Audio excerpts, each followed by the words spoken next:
Hello friends, welcome to my YouTube channel the web education.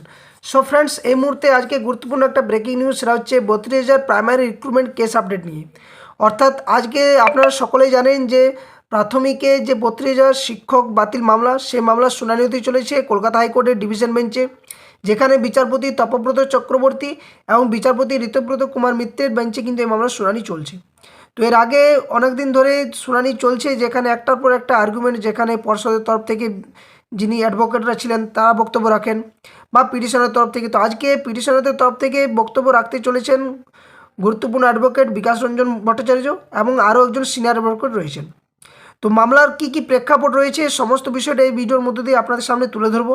কি হতে চলেছে, কত নম্বরের শুনানি হবে, কখন শুনানি হবে, আরটিআই বিতর্ক কি প্রভাব ফেলতে চলেছে, আদালতের সিদ্ধান্ত যদি পর্ষদ কি মেনে নেবে, যদি মেনে নেয় তাহলে কি হবে, এবং না যদি মেনে নেয় তাহলে কি হবে। এবং এখানে আরেকটা বিষয় বলে রাখি যে পর্ষদ যদি অসহযোগিতা করে তাহলে ঠিক একইভাবে 26,000-এর মতোই কিন্তু পরিস্থিতি হতে চলেছে কলকাতা হাইকোর্টের ডিভিশন বেঞ্চে আজকে। এবং এই মামলার সূত্রপাত যে হিসেবে শুরু হয়েছে, বা এই মামলার যে শুনানি চলছে, বা এই মামলার যা পরিস্থিতি, তাতে করে দাঁড়িয়ে কিন্তু একটা বৃহৎ আকার ধারণ করতে চলেছে। কিন্তু এখানে একটার পর একটা যেখানে ক্যান ফাইল যুক্ত হচ্ছে, এবং আমি সমস্ত ডিটেলসটা কোর্টের অ্যাপিলেটেড সাইডে কি রয়েছে, আজ কেমনভাবে শুনানি কি হবে, তার ডিটেলস ব্যাখ্যা করব। তো যারা চ্যানেলে নতুন আছেন অবশ্যই চ্যানেলটি সাবস্ক্রাইব করুন এ ধরনের সমস্ত নিউজ আপডেট, তথ্য, কেস আপডেট পাওয়ার জন্য। আর ভিডিওটা শেষ পর্যন্ত দেখবেন অবশ্যই। যা কিছু তথ্য শেয়ার করেছি একদম অথেন্টিক। আর প্রত্যেকটা এই যে ভিডিওগুলো শেয়ার করছি, তার প্রত্যেকটা ভিডিওর যে পিডিএফ ফাইল পাওয়ার জন্য দ্য ওয়েব এডুকেশন যে অফিসিয়াল টেলিগ্রাম চ্যানেল রয়েছে, ওখানে যুক্ত হবেন। ডেসক্রিপশন বক্সে, ভিডিও ডেসক্রিপশন বক্সে টেলিগ্রাম চ্যানেল লিঙ্ক, এবং অফিসিয়াল ফেসবুক পেজ থেকেও আপডেট পেয়ে যাবেন আপনারা সকলে। তো অফিসিয়াল ফেসবুক পেজেরও লিঙ্ক দেওয়া থাকবে, ওখানেও কিন্তু ফলো করে নেবেন। তো চলুন বিষয়টা কী ঘটেছে একদম ডিটেলস আলোচনা করব। তার আগে দেখছেন যারা, অবশ্যই একটা লাইক ও শেয়ার অবশ্যই করে দেন।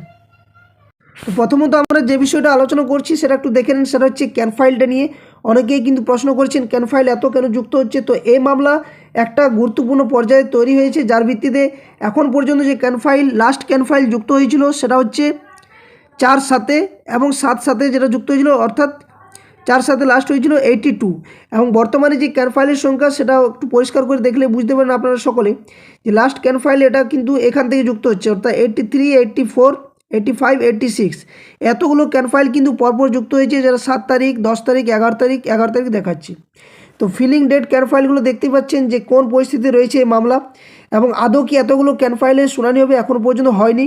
তো দেখা যাক, প্রত্যেকটা কিন্তু ক্যান ফাইল পেন্ডিং দেখাচ্ছে। প্রথমের দিকেগুলো যে ক্যান ফাইল সেগুলো কিন্তু শুনানি হয়ে গেছে অলরেডি। আর এই মামলার যে পরিস্থিতি, তাতে করে কি আসতে চলেছে সেটাও জানবো। তো তার আগে অ্যাপিলেটেড সাইডে যদি আমরা যাই, যে কত নম্বরের শুনানি রয়েছে, কী রয়েছে, একটু দেখা যাক সেই বিষয়টা। তো আমরা কোর্টের অ্যাফিলিয়েটেড সাইডে এসে গেছি। এখানে দেখতে পাচ্ছেন যে আজকে অর্থাৎ 14 তারিখ ডেলি কজ লিস্ট যেটা রয়েছে এখানে দেওয়া রয়েছে। তো ডেলি কজ লিস্টের মধ্যে যেটা রয়েছে সেটা হচ্ছে 14 তারিখে আজকে, অর্থাৎ 14 জুলাই 2025, কোর্ট নাম্বার 11-তে, যেখানে বিচারপতি অনারেবল জাস্টিস তপব্রত চক্রবর্তী এবং অনারেবল জাস্টিস ঋতব্রত কুমার মিত্রের ডিভিশন বেঞ্চে এই মামলার শুনানি হতে চলেছে। তো কত নম্বরের শুনানি হতে চলেছে সেটা যদি আমরা নিচের দিকে স্ক্রল করে যাই, তাহলে আমরা দেখতে পাবো এখানে সেটা হচ্ছে, তো আমরা সেই অ্যাপিলেটেড সাইডের যে লিস্ট সেখানে চলে এসেছি। এখানে আমরা দেখতে পাচ্ছি যে সিরিয়াল নাম্বার যেটা সেটা হচ্ছে 29, অর্থাৎ সিরিয়াল নাম্বার 29 যদি আমরা দেখি, সেখানে ম্যাট নাম্বার 873/2023। এখানে দুপুর 2টো থেকে কিন্তু এই মামলা শুনানিতে চলেছে। The West Bengal board of primary education and others versus Priyanka Naskar and others মামলা। তো এখানে মোট ক্যান ফাইল কিন্তু যুক্ত হয়ে গেছে 86 লাস্ট। তো এই মামলার শুনানি কিন্তু আজ হতে চলেছে দুপুর 2টো থেকে। সিরিয়াল নাম্বার 29-এ এই মামলার শুনানি হবে।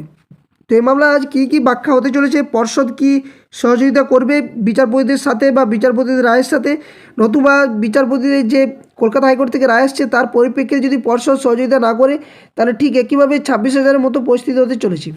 তো কী রয়েছে সেটা যদি আমরা একটু দেখি তাহলে বুঝতে পারবো এখানে। তো আমরা সেখানে চলে যাচ্ছি যে আজকের বক্তব্যে কী উপস্থাপন হতে চলেছে, একটু বিষয়ে জানা যাক।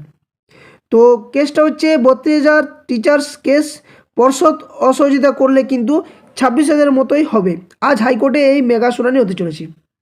তো মামলার বিষয়টা একটু জানা যাক। তো দেখুন কী রয়েছে বিষয়টা, না কলকাতা হাইকোর্টে আজ অর্থাৎ 14 জুলাই 32,000 প্রাথমিক চাকরির বাতিল মামলার শুনানি হতে চলেছে। মাননীয় বিচারপতি তপব্রত চক্রবর্তী এবং ঋতব্রত কুমার মিত্রের ডিভিশন বেঞ্চে এই মামলার শুনানি হবে। কোর্ট নম্বর 11তে দুপুর 2টোর সময় এই মামলার শুনানির জন্য লিস্টেড হয়েছে, যেটা 29 নম্বরে লিস্টেড আমরা দেখতে পেলাম সিরিয়ালে। এই মামলাটি শুধুমাত্র যে 32,000 শিক্ষকের ভবিষ্যৎ নির্ধারণ করবে সেটা নয়, বরং রাজ্যের শিক্ষা ব্যবস্থার উপরও কিন্তু একটা গভীর প্রভাব পড়তে চলেছে বা ফেলবে। কারণ কি, যেখানে 26,000 চাকরি বাতিল মামলা ক্ষেত্রে রাজ্যের যে অনটন দেখা দিয়েছে শিক্ষার দিক থেকে, সেখানে অনেক রকম কিন্তু হয়তো আমরা অনেকে বুঝতে পারছি, অনেকে পারছি না, কিন্তু এই 26,000 মধ্যে যে সমস্ত শিক্ষক শিক্ষিকারা যোগ্য রয়েছেন তাদের যেহেতু প্যানেল থেকে পুরো প্যানেল বাতিল হয়ে গেছে, সেই ভিত্তিতে শিক্ষা ব্যবস্থা একটা তো প্রভাব ফেলেইছে। ঠিক একইভাবে এখানে প্রাথমিকে যদি এই 32,000 শিক্ষক বাতিল মামলা হয়ে যায় বা পুরো প্যানেলটা যদি বাতিল করে দেয়, সেখানে যদি যোগ্য অযোগ্য একসাথে যেমন ঘুলিয়ে গেছে 26,000 মতো যদি হয়ে যায়, তাহলে কিন্তু পরিস্থিতি একটা অন্যরকম ধারণা আসছে এবং একটা অন্যরকম পরিস্থিতি তৈরি হবে। তো মামলার প্রেক্ষাপট কী রয়েছে এই মামলাটিতে, না 2014 সালের পরীক্ষার যে টেট পরীক্ষার সেই ভিত্তিতে 2016 সালে এই 32,000 শিক্ষককে নিয়োগ করা হয়েছিল, কিন্তু পরবর্তীকালে এই নিয়োগ প্রক্রিয়ায় দুর্নীতির অভিযোগ ওঠে। একাধিক মামলাকারীর অভিযোগ অ্যাপটিটিউড টেস্ট না নিয়েই এবং সংরক্ষণ নীতি না মেনেই কিন্তু এই নিয়োগ করা হয়েছে। এই অভিযোগের ভিত্তিতেই কিন্তু কলকাতা হাইকোর্টের তৎকালীন বিচারপতি অভিজিৎ গঙ্গোপাধ্যায় এই 32,000 শিক্ষকের চাকরি বাতিলের কিন্তু নির্দেশ দিয়েছিলেন। অর্থাৎ তিনি পুরোপুরি চাকরি বাতিলের নির্দেশ দিয়েছিলেন এই 32,000 শিক্ষক শিক্ষিকাদের। তো আজকের শুনানির গুরুত্ব কী, না আজকের শুনানিটি অত্যন্ত গুরুত্বপূর্ণ, কারণ আদালত এই মামলায় একটি চূড়ান্ত সিদ্ধান্তে পৌঁছতে পারে। বিভিন্ন সূত্রে জানা যাচ্ছে যে আদালত 2009 সালের যে নিয়োগ মডেলকে এই ক্ষেত্রে প্রয়োগ করার কথা ভাবতে পারে, যেখানে ওই মডেলে কম নম্বর পাওয়া প্রার্থীরাও চাকরি পেয়েছিলেন। যদি সেই মডেল অনুসরণ করা হয় তাহলে 32,000 শিক্ষকের চাকরি বাতিল না হওয়ার সম্ভাবনা রয়েছে। অর্থাৎ যদি 2009 সালের যদি মডেলকে মেনে করে কাজটা, তাহলে কিন্তু এই শিক্ষক শিক্ষিকাদের চাকরি বেঁচে যাবে এবং বাতিল নাও হতে পারে। আবেদনকারীদের আইনজীবীরাও সকলের চাকরি বাতিলের পক্ষে নন। তাদের মূল লক্ষ্য হলো যোগ্য আবেদনকারীরা যাতে চাকরি পান, অর্থাৎ যারা যোগ্য তারা যাতে পান, অযোগ্যদের যাতে এখান থেকে বাধ্য হয় তা নিশ্চিত করার জন্যই তারা করেন। সিনিয়র আইনজীবী বিকাশ রঞ্জন ভট্টাচার্য যোগ্য আবেদনকারীদের কিন্তু চাকরির পক্ষেই সওয়াল করেছেন, অর্থাৎ যারা যোগ্য তারা যেন চাকরিতে বহাল থাকে।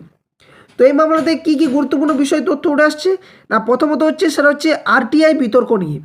তো নিয়োগ সংক্রান্ত তথ্য জানার জন্য যে করা আরটিআই সে আবেদন নিয়েও কিন্তু বিতর্ক তৈরি হয়েছে।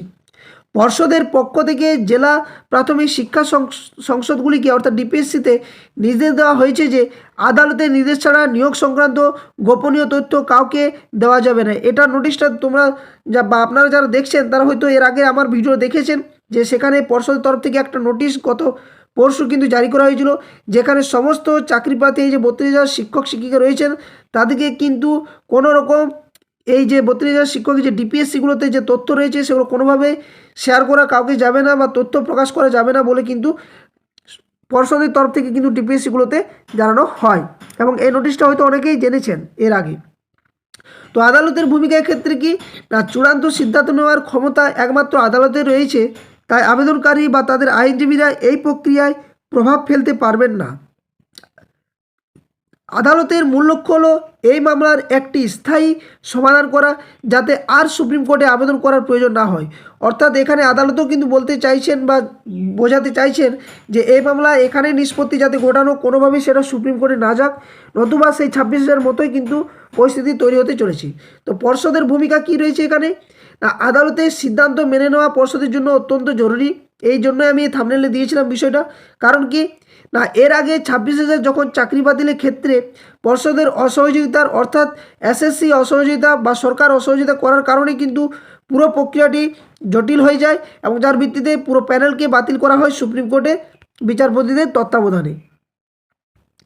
তো আজকের শুনানির কী বিষয় রয়েছে, না আজকের শুনানির দিকে তাকিয়ে রয়েছে রাজ্যের হাজার হাজার চাকরি প্রার্থী ও তাদের পরিবার। আদালতের সিদ্ধান্তে তাদের ভবিষ্যৎ নির্ধারণ করবে। এই মামলার রায় রাজ্যের শিক্ষাক্ষেত্রে একটি নতুন দিগন্ত উন্মোচন করতে পারে।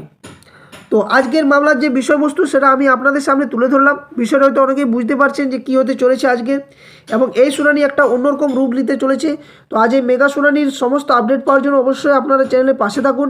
যারা নতুন আছেন চ্যানেলটি সাবস্ক্রাইব করুন, বেল নোটিফিকেশন করুন, কারণ সময় মতো যে আপডেটগুলো দেওয়া হচ্ছে চাকরি বা নিউজ সংক্রান্ত বা কেস আপডেট, তার নোটিফিকেশান আপনারা আপনাদের ফোনের মধ্যে পেয়ে যাবেন। তো তার জন্য বলবো চ্যানেলটি সাবস্ক্রাইব করে পাশে থাকুন। আর ভিডিওগুলো যদি ভালো লাগছে বা উপকৃত হচ্ছেন এই ভিডিওর তথ্যগুলো দিয়ে, তো অবশ্যই কিন্তু ভিডিওটি লাইক করবেন এবং প্রত্যেকটা ভিডিও শেয়ার করবেন, যাতে সকলেই এই তথ্যগুলো জানতে পারে এবং সকলের সামনে যাতে পৌঁছতে পারে। তো এই ছিল আজকের আপডেট। পরবর্তী আপডেট কেস যখন শুনানি হবে তারপরে অবশ্যই অর্ডার কপি বা ডিটেলস তথ্য কী কী আলোচনা হলো তা শেয়ার করা হবে। তো চ্যানেলের পাশে থাকবেন অবশ্যই। ভিডিওটা এখানে শেষ করছি। ভালো লাগলে লাইক, শেয়ার এবং চ্যানেল নতুন থাকলে সাবস্ক্রাইব করবেন। ধন্যবাদ। জয় হিন্দ। সকলে সুস্থ থাকুন, ভালো থাকুন।